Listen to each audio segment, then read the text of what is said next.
Inquisition of the Damned. Okay, let's go. Lorebook, Inquisition of the Damned, and lore entry of Tattered Blood and Broken Bone 1.1. Malcanth's blasphemous desire. The bloodline is severed. The remaining heirs would argue otherwise. Their blood ties and bone bond to the last king of the Osmian court mark them as candidates for ascension. But such is not granted freely. All evolution is forced, and the sword logic will not rest idle as spoiled children claw for purchase at the vacant thrones of vanquished kings and princes.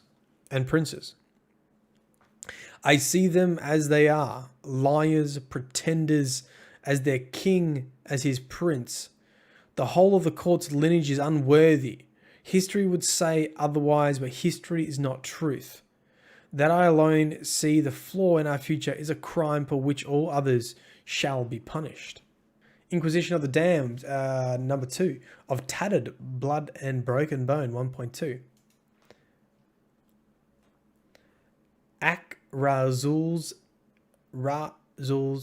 impotent rage. There are none. Their strength is a shade of that required by sword logic's demand for blood and pain. They as all must be made to suffer for their worth to be evident, but they fear such ends. I am no inquisitor by right or title, yet I see clearly through the sullied haze of their ambitions. They speak of honour and nobility. They have none. They crave power, not truth. They seek evolution, but cannot comprehend its price or meaning. They want only because they want, these heathen saviours, forewarned in prophecy. Come from the depths to feast upon those weakened by our loss in our struggle against enemies more brutal than time. I fear the path you court, sister. Is a rebuke of more than tradition. You challenge understandings mapped upon flesh, bone, and the very essence of centuries beyond knowing. You seek to unmake the logic for selfish again. Such is a treasonous affront. Others have tried. Others have been held to account for such callous sin. Yet I look upon the lustful offspring of our once king, and I see cowards. I see our end written in greed, the aftermath of a feeble reign. Such is not how I would see us fall. Read into oblivion, they spoiled heirs and would be heroes born of the desperate throngs who only now, after the battles have been fought and our war lost, find their courage, here in the wake of our undoing. Lore entry 3, Inquisition of the Damned, of Tattered Blood and Broken Bone. Azavath's eager embrace. You of us all have suffered and survived, brother. Too many. Your severing is a mark of shame. Too many you should have fallen to dust before returning to the depths in defeat. My ire, as echoed by my song, would challenge these claims. Those who demean you. Razul, the severed knight. Razul, the shamed, the weak, the undone. Alright, we passed the curse. They are all one and the same with those who never dared face the undying light. They are the enemies of our promised morrow.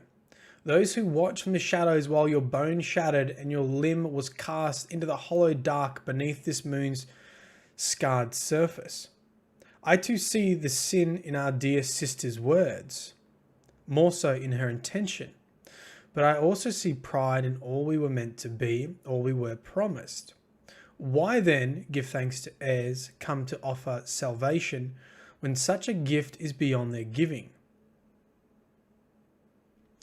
I am with you, dear sister. I am with you, dear brother. Let us each suffer to ensure the path till dust or ash or gods, standing high upon eternity, burdened by our sacrifice. For are we not worthy, if not by ancestral right, then as those wretched few who would never seek power, but to keep its disease from the hands of others who corrupt. Okay, chapter 4. Inquisition of the Damned, of tattered blood and broken bone. Malkanth's... sounds like the C word. Malkanth's deadly promise. Then it is said, the logic will never find purchase among the unworthy, and be not unclear, though we revile those we seek to challenge, we are truly their kin, if not by marriage tied nor blooded divinity, then by our own failings, if not I kinda equal to their transgressions. Yet there is honour in the knowing. We alone recognise our lack of worth, and thus stand above those who seek ascension, ignorant of their truest reflection, ignorant of the logic's base demand. But I say now, with an unfettered mind, the sword logic is not all, and the logic can be subverted, must be subverted. I have studied paths both honoured and depraved, the might of Oryx, the strength and cunning of his sisters, the folly of Crota's pride, and the necromantic sin of the unfavoured. Hold on. Sword logic, Oryx, Savathun, Xifu, Crota. Who's a necromancer? Nokris. I have long since stolen knowledge from the world's grave, known texts and secret learnings. I have prepared for this day for the time when reliance on the rules of might, the survival of the fittest, would prove to be misguided. Our understanding of its meaning flawed and open to manipulations by those willing to find strength, purpose, and heresy. I say we are they, the sinners, the heretics. I say let us sin. Let us be the liars and conspirators whose self-made truth topples stagnant, uninspired belief and births a new dynasty. Dearest Akrazul, dearest Azavath. They're like three brothers and sisters. Brother, sister, let us reap the just affliction of our suffering's reward. We shall claim the burden of dominion and endure the pains of such tremendous weight, just as others will endure as final unwelcome recompense the harsh realities of their end. From Inquisition of the Damned, entry number 5, an audience with slaughter. As below, in this circle, in the pit at the bottom of damnation's well, a gathering of brutalists vies for a seat upon an eternal throne. 1,000 warriors of dust and ruin clamour for the ritual beginning to another slaughter, as above. Would-be puppet masters watch with keen eyes from the crimson towers that hang from the jagged walls of the necropolis, hallowed and hollowed ground.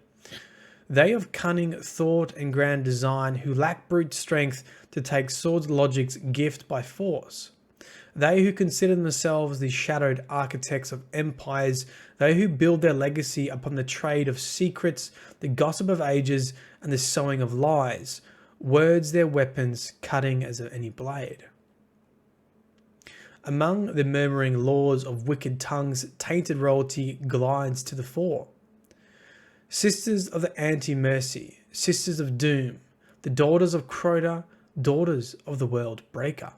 The offspring of destruction, direct heirs to their abandoned throne, yet removed from the pit's calling.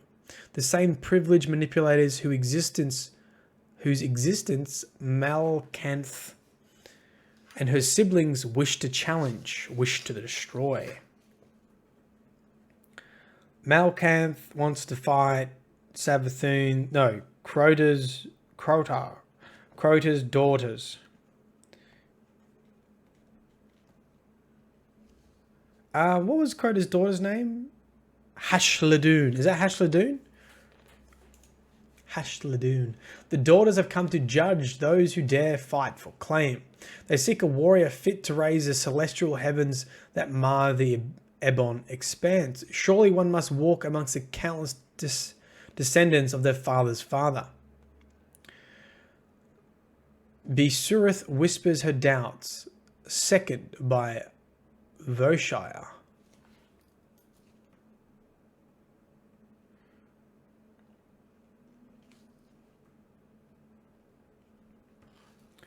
Kinnox remains silent, contemplating their station in the depths from which they must ascend if the swarm is ever to reclaim its own destiny. Who are all these characters? Hashladoon.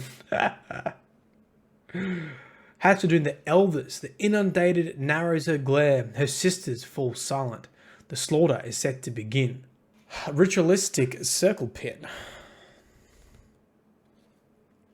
Since the great Osmian King's end, countless champions have been scattered to the winds in search of the sword logic's promised rewards.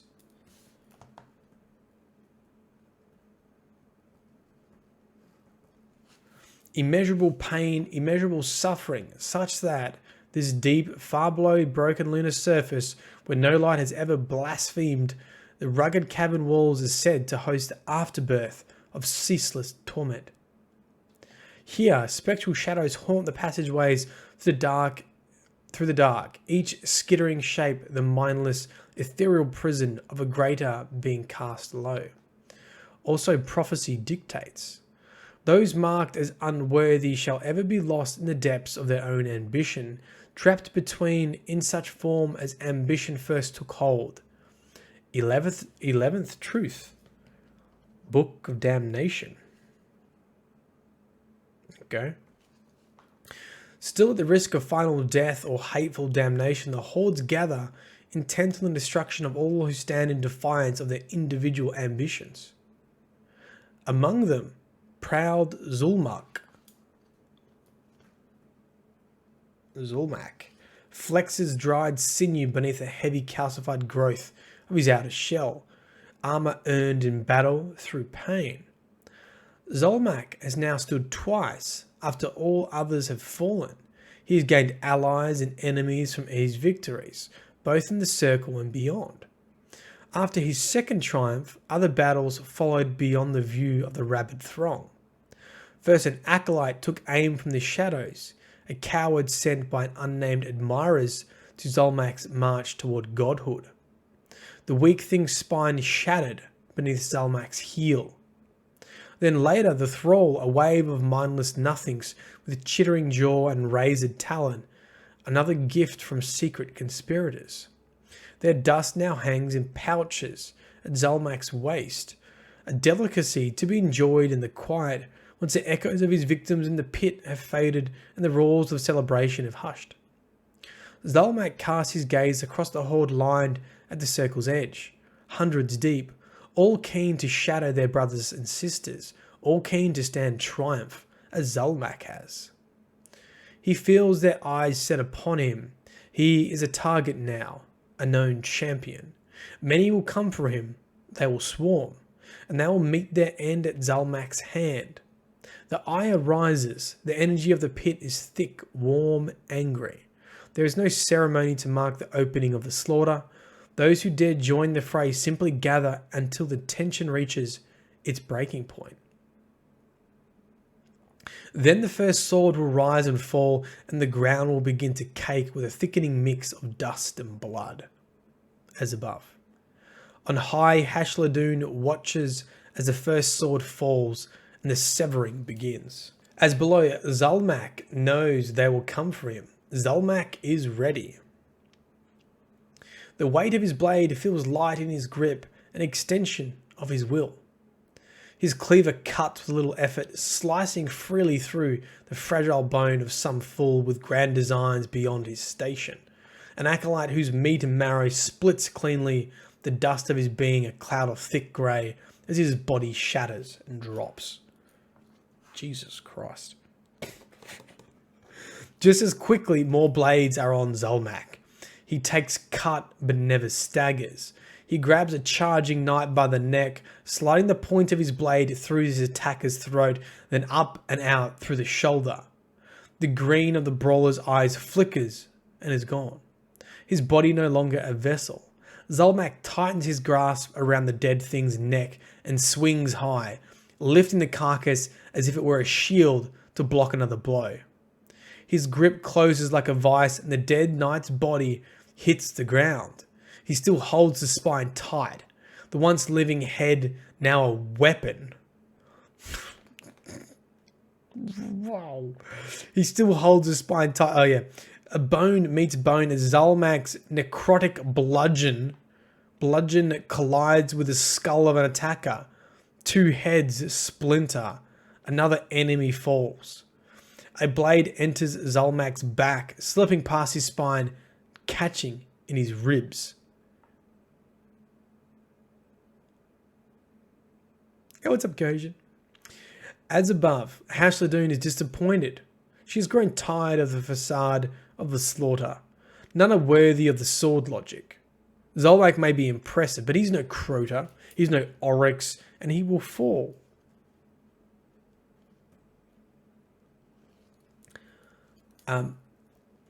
Besurith whispers, and the sisters turn to leave. The congregation in high all follow, their crimson temples emptied, leaving none to witness the assured disappointment in the pit below. From the Inquisition of the Damned, a sinister plot, chapter 8. Across the pit, three siblings watch from the shadows. Malcanth smiles. Hashladun and her siblings have taken their leave, their disgust evident. They too have found cause to doubt the logic. The politics of self-appointed puppet masters will distract from continuing the ritual. But in their dismissal, the high-seated neglect a simple, powerful fact.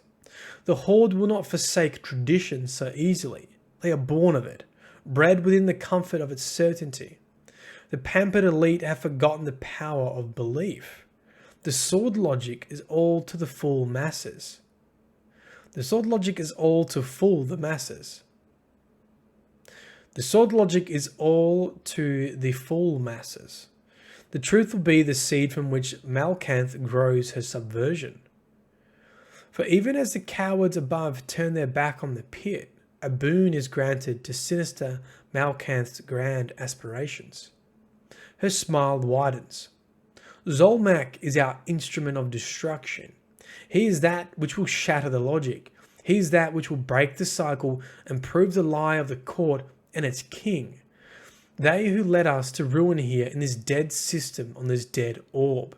He is brave and fearsome, and there exists a time when he will have been great, sure to join the pantheons upon which future generations will build their legends. But for the swarm to see its future stretch beyond eternity, he will ever be a catalyst for all to come, and nothing more. Are you ready, sister? I am ever and truly. Let my sacrifice carve our path. Let my unmaking be our salvation. And brother, to be reborn is a gift, one I cannot repay. In return, I offer only vengeance, dear sister, and for your sacrifice, a place in infinite graveyard, built where stars once dared to shine. Chapter 9, Bloodsport, from the Lorebook.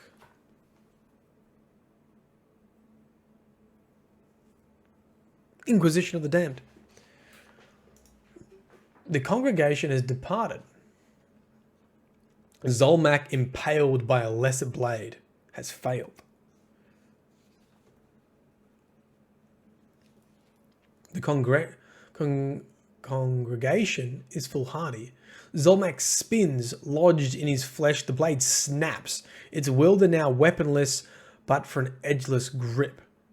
Zolmak crushes the assailant with a single mighty blow, but the damage is done. The horde piles on, weighing him down, cutting, slicing. The would-be champion is swallowed by the mass. Across the pit, the attention of the combatants shifts. They turn on each other. There is no more champion, so a new champion must claim victory. The sword logic demands it. Beneath the mound of writhing bone and claw, those who rushed Zolmak poke and prod, killing all beneath their weight. Then movement. A terrible scream. The heap quakes and pulses. Then a powerful thrust. Bodies fly, and an angry shape stomps forth. Zolmak, impaled a dozen times, perhaps more decorated in blade and hilt, roars. All eyes fall upon him.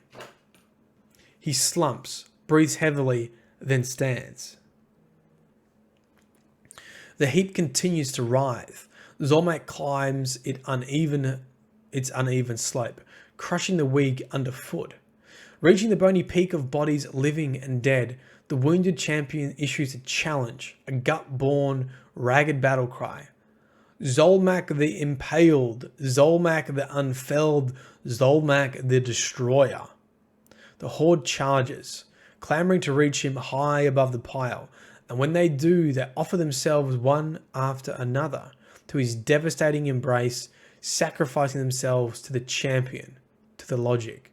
They are not worthy, but maybe Zolmak is.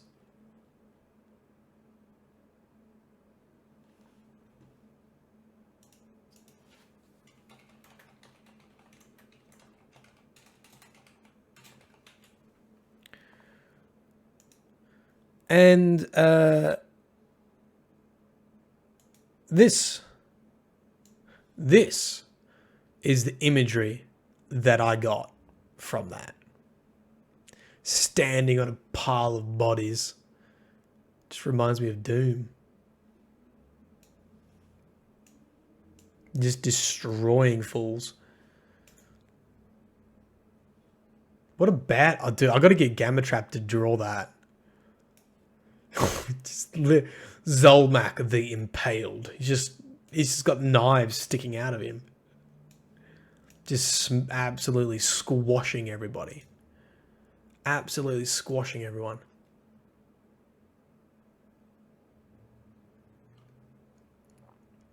He didn't go flawless. From the Lorebook, Inquisition of the Damned. Chapter 10. The Severed and the Unmade. Akrazul's Lament. I am a lesser of being and mind, sister. Your unmaking shall see me whole. My stolen limb, lost to the Lightborn in defense of our taken king's feudal reign, has made me a pariah. Okay, Oryx.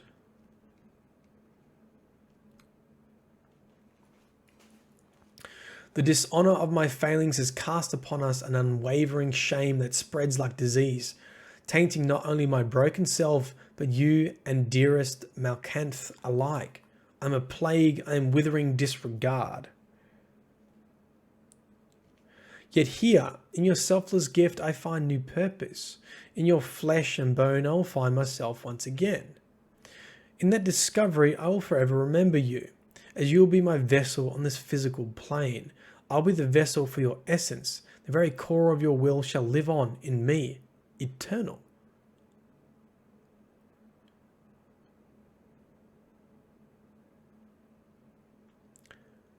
Azarath's pride. Azavath's pride. Your words are a joy, brother.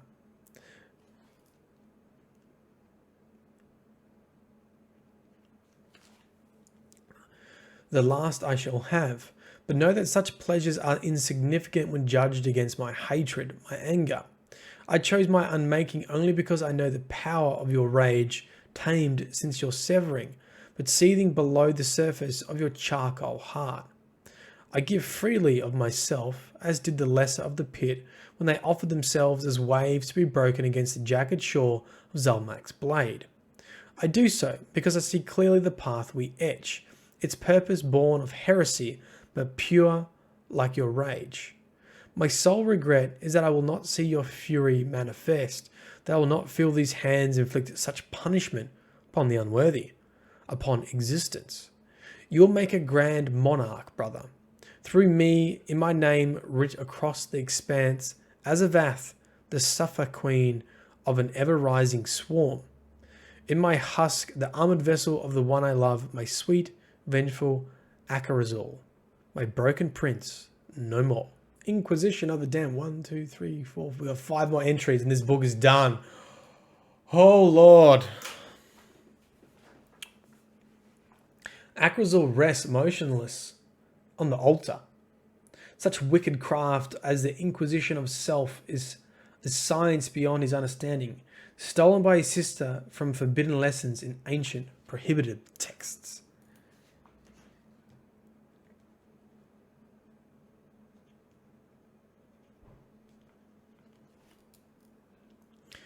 Few have earned knowledge required to navigate the dissection of a living essence.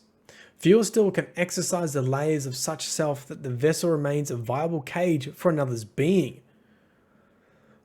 Malkanth, the deceiver, has spent a lifetime educating himself in the ways of illicit knowledge, ever curious to explore the cracks between understandings, in the dark recesses of imagination where impossibilities dwell. She has assured her brother that his torment will be swift compared to their sisters. Akrazul finds little comfort in her words and braces for the screams to come, knowing the only way forward rests on the other side of his beloved Azavath's unmaking. The siblings share a silence. To most, their coming sins would be treason worthy of erasure, but there is no turning back.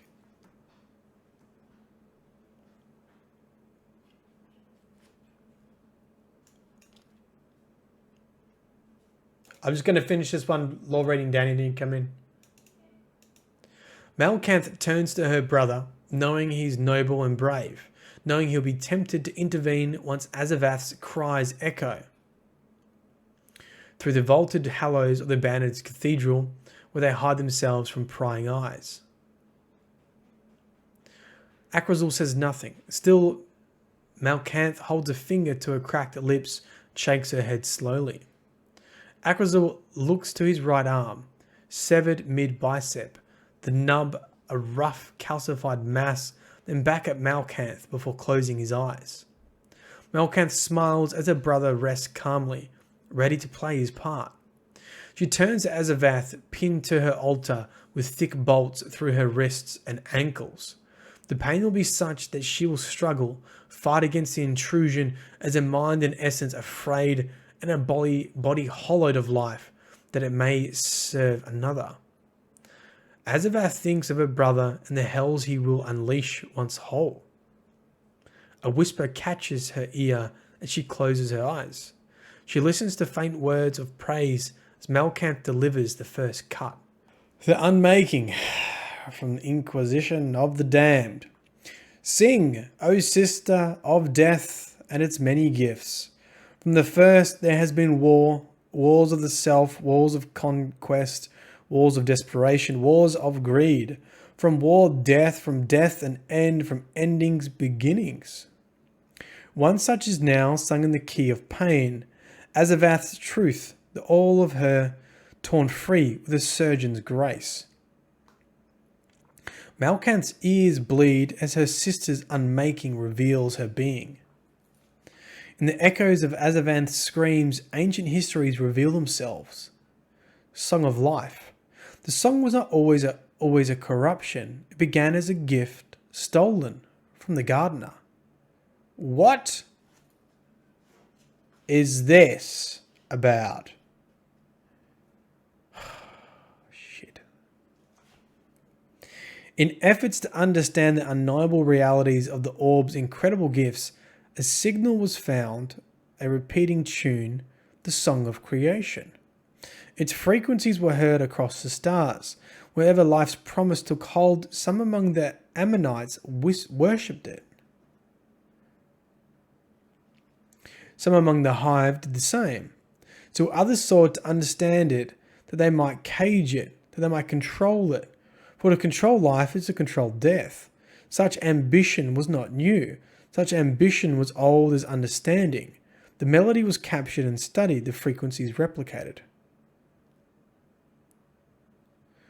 But why the gardener? Are they talking about the traveller as a gardener or the Vex as a gardener? Because both are referred to as gardeners. I think it must be the traveller to create life, right? But the orbs, because it says orbs, the orb's mystery was not so easily brought to light. The song, for all its beauty, did not alone grant life. It was theorized the song was not a song at all, but many. that within its refrain, untold rhymes spoke their own truths, free and clear of the whole.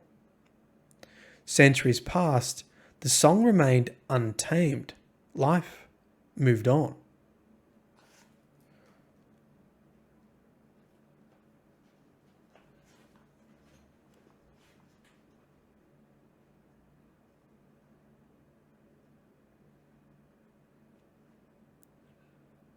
Yeah, you can do this without copyright, Jason, for sure.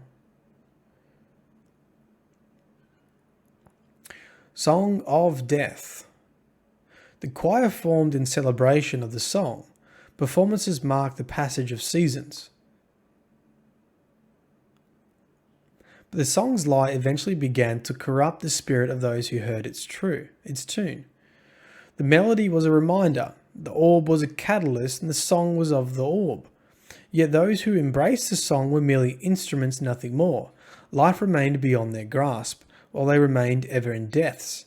Those of the choir had given all of themselves, all was not enough.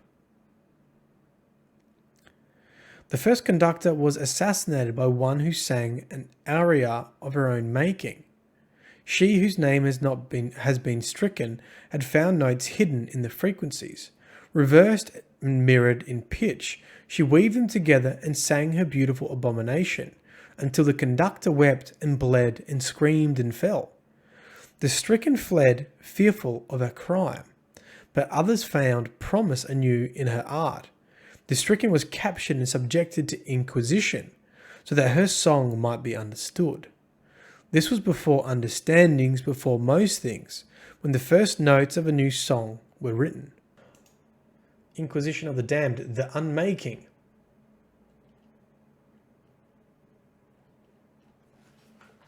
In these notes, beautiful oblivion, the war had raged for centuries, one of many, just another, as irrelevant as the next.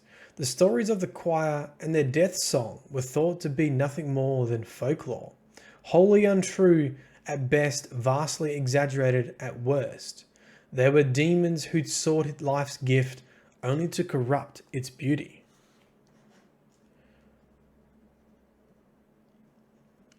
The homeworld of a species no longer on record, erased from the world's grave.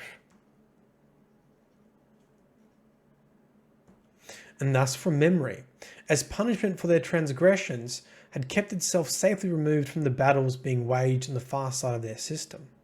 The location was safeguarded to protect the homeworld from the hive's wrath. Its orbit was defended by an array of advanced offensive mechanics, cannons, mobile suits, mines, gravity slings, and more. They were protected. They were safe. They never noticed the small crafts slip through their defenses, 20 in total, landing in sequence at set coordinates along the planet's equator. 4 trillion souls were about their days and nights as an unknown melody caught the breeze. It was beautiful, an ethereal gift and the end of all things. The choir sang, only 20 strong, and their voices grew in volume. The people started to scream. The planet's crust shifted and cracked. The seas roiled and spilled out over the land. The core shook. The ground shattered. Defenses scrambled. It was too late. Less than an hour after the song began, the hidden homeworld of forgotten people split in twain. These are the song's powers, its gifts, anti-life and oblivion. What was this homeworld? No longer recall in the world's grave. Oh, welcome, Jason. Rebirth. Malkanth braces as the pain of her sister's screams threatens to turn her mind to liquid.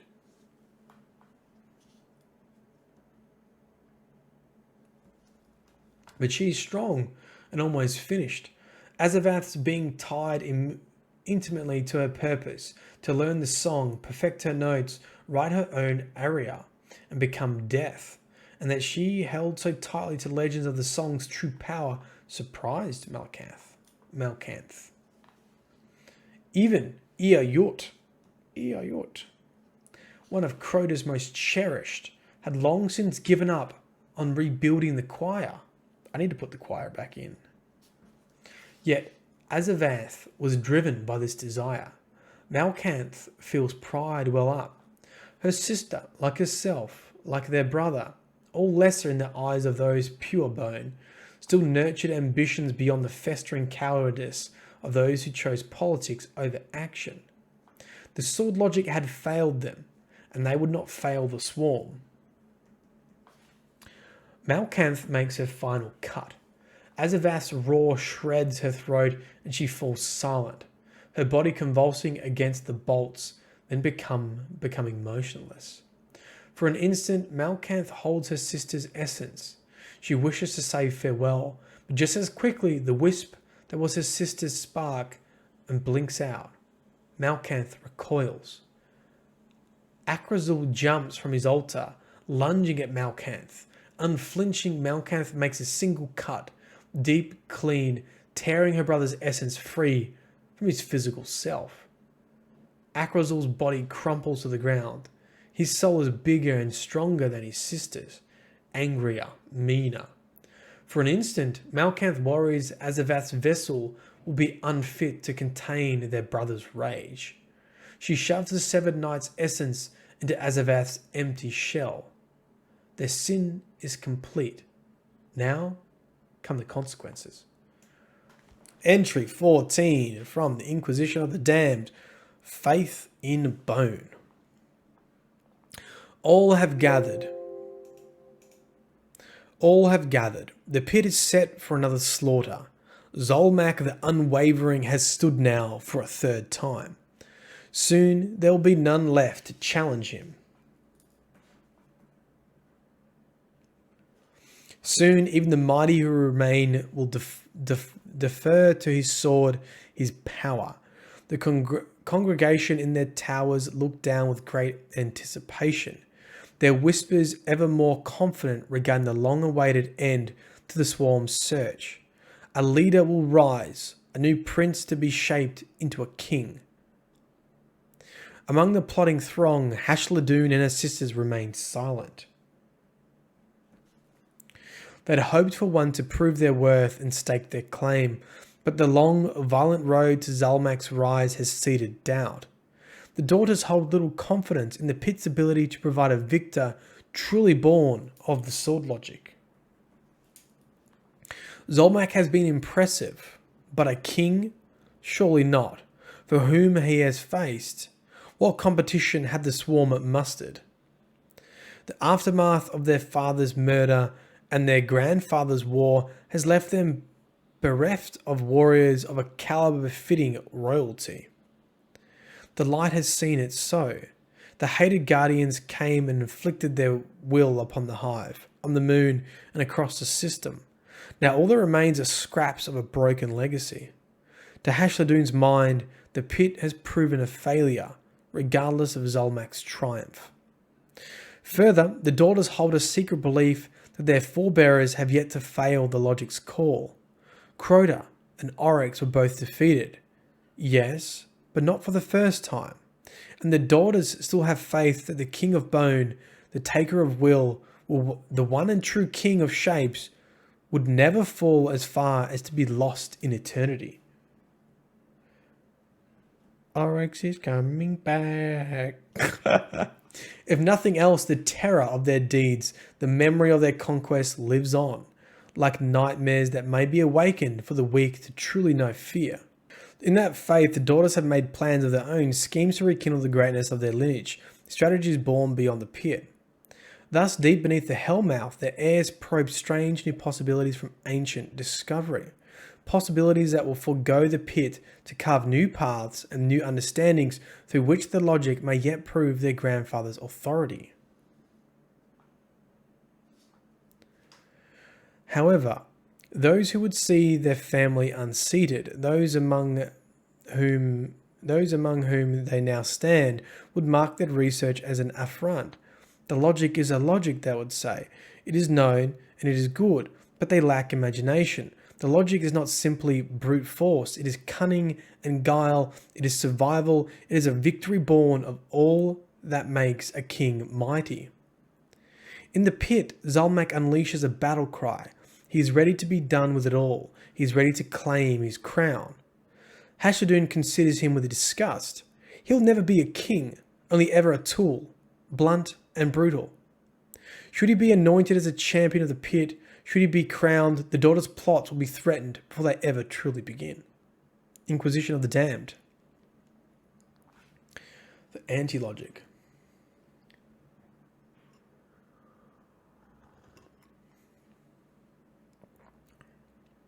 Yeah, we'll get to it, man. As you can see, there's a volume of stuff, dude.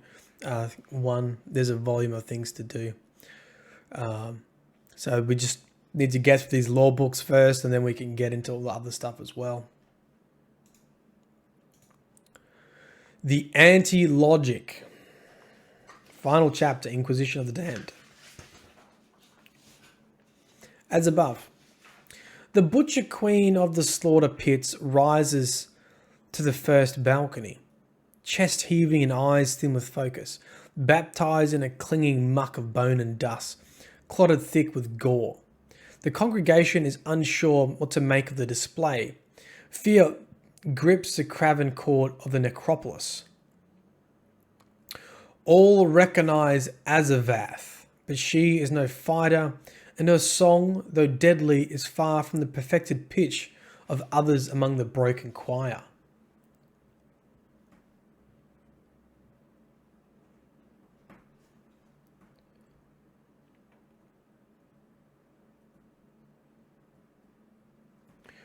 In each hand, Azavath grips heavy cleavers, each weighted down by chunks of their victims. Below, 1,000 corpses rest in pieces. Jesus. Brave Zulmak, he who came so very close to proving the logic, is spread wide, limbs removed, a cavity where his heart once beat. The congregation asks Azavath to explain herself. She is no warrior, yet she fights like a conqueror. She has sought no claim, yet she has butchered a champion. The logic was almost met. What gives her the right to... The wicked scholar admonishing the singer is... You can do it, brain. The wicked scholar admonishing the singer is split in two as one of Azavath's cleavers moves through him as if he were air. The congregation panics as Azavath's rage is unleashed upon them. They are not fighters. They are plotters and manipulators and cowards. They are everything Akrazul hates. His new flesh, his new bone allows him to manifest a hatred with swift, ruthless aggression. He thanks his sister and knows she would be proud of the blood he now sheds. She gave of herself that he might once again fight for all they believed in. On this high perch above the gore-filled pit, as the would-be advisors to a non-existent king flail and fall, he kills for her, in her as her. Tower after tower, coward after coward, the bodies of the truly unworthy litter their blood temples. Screams echo through the expanse. Akrazul and Azavath are one, and in that joining, he's no longer the same. Akrazul no more, only his anger remains. He considers that the slaughter of the puppet masters was not part of Malkanth's plan. She would be upset, but she no longer matters. Only vengeance matters. Only the ending of all who have failed the swarm will sate his lust for carnage. Among the congregation, the daughters of Crota moved to escape. But Bersereth turns to her sisters, asking them to consider the moment. As the four edge beyond Azavath's warpath, they use the chaos to cover their own sins. Drawing daggers from their cloaks, Hashladun, Bersereth, Kinox, and Vosher assassinate those they believe to be a threat to their schemes.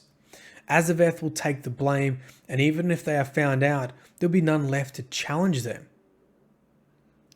As below, a voice calls from the pit. Azavath pauses her massacre. The voice is familiar yet strange, other.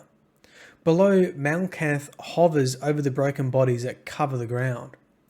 Azavath eyes her remaining victims and then turns to her sister. Malkanth calls again. Brother, I have need of you. Azavath leaves the high red perch while the few remaining of the congregation flee, led by the daughters, who feign distress. In the pit, Azavath considers Malkanth with care. The silent Deathsinger is confused, uncertain. Malkanth floats near, a gaping wound scarring her centre, and whispers in her sister's ear. Our path is flawed. Your rage is a burden. Let me lift it from you. As Malkanth sings a familiar song in an unfamiliar perch, Azavath's eyes widen with recognition. She tries to speak but cannot, her voice having been shredded in her unmaking. The song continues, and Azavath bleeds from ear and nose and eye and mouth. Her bone cracks and her flesh bubbles until she breaks. Malkanth smiles once more. The deceiver's plan is unfulfilled, but there is victory in stalled sword logic. Hashadun peers into the pit as the last of the congregation make their escape. Zolmak is defeated, the new champion shattered. There are none to claim the logic's prize. The daughters' plans to return their father to glory is no longer threatened. And, as it was before, it all began. All that remains are failed sword logic and the unknown promise of nightmares.